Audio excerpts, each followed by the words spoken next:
The pansexual worldview that says all forms of sexual expression are equal and acceptable can be credited to Dr. Alfred C. Kinsey, the father of the sexual revolution. In Fox Searchlight's new biopic, simply titled Kinsey, he is portrayed as a tragic hero who fights for the sexual rights of a repressed society. We knew Hollywood would airbrush Alfred Kinsey and make him out to be a pioneer of sexual liberation, instead of showing him for the fraud and aider and abetter of child molestation that he really was.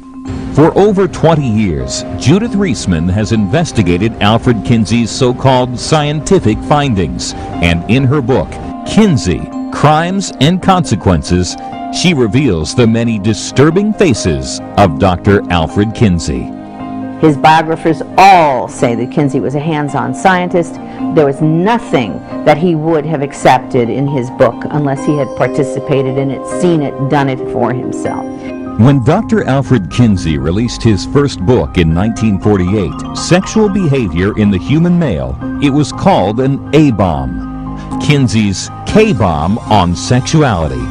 At a time when sex was rarely spoken about, much less studied scientifically, Indiana University professor and zoologist Dr. Alfred Kinsey began his sex research in the late 1930s. Supported by a grant from the Rockefeller Foundation to study human sexuality, Kinsey found himself on a mission to liberate society from its sexual repression and normalize all sexual taboos.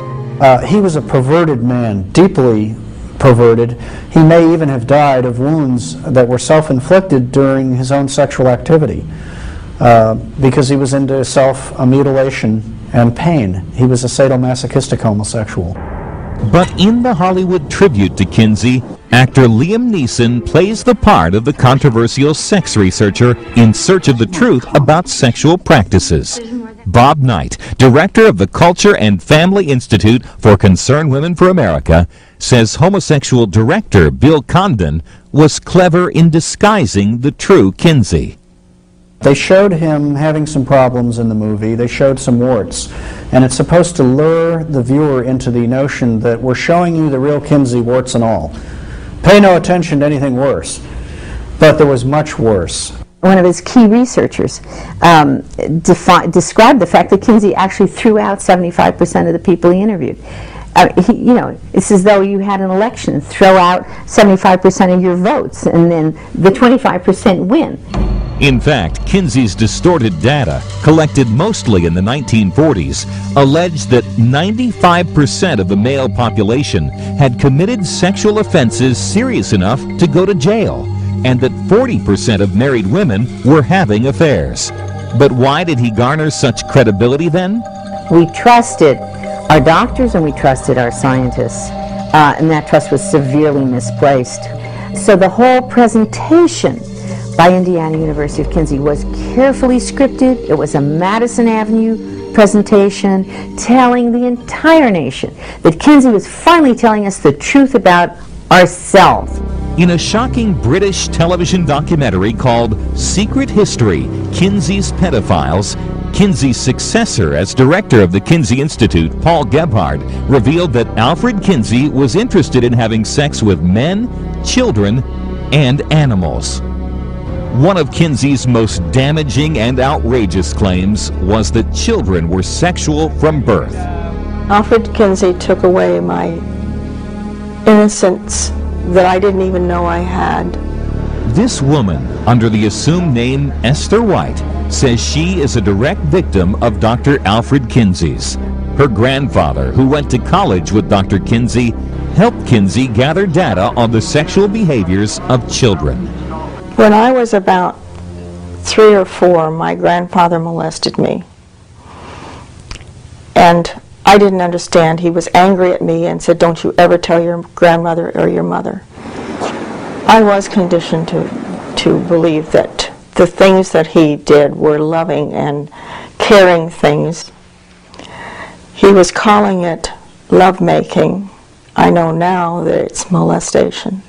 One of Kinsey's closest associates and co-authors, Wardell Pomeroy, in a sex publication stated, We found many beautiful and mutually satisfying relationships between fathers and daughters. In another publication, Pomeroy claimed, incest between adults and younger children can prove to be a satisfying and enriching experience. I was constantly afraid because I didn't like what was being done. It was something I had to do because I had to be an obedient child.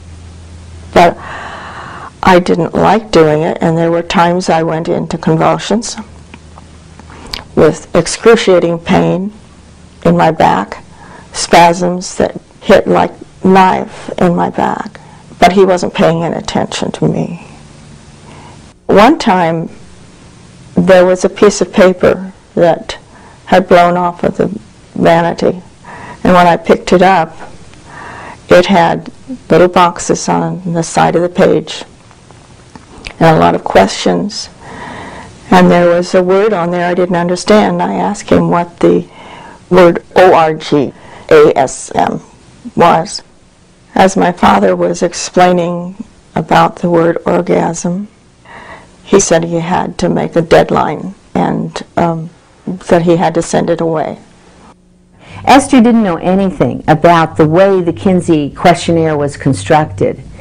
When she described to me what her father was filling out, that was the questionnaire. Esther remembers being questioned by Kinsey and members of his research team in her grandfather's home. I was told that this was a very important meeting, and I was going to meet a very important man, and that he was going to ask me some questions, and that I was to answer them correctly, and the questions would be, are you happy with your family? Do you love your daddy? And as they were about to leave, my grandfather reminded Alfred Kinsey that, what about the check? And Mr. Kinsey said, oh, I almost forgot. I had the check made out to you and your son because I didn't know which way you would want to split it. I saw the check. I saw Alfred Kinsey hand that check to my grandfather. According to the Kinsey Institute's own figures, between 317 and 2,035 children were used in these types of sexual experiments.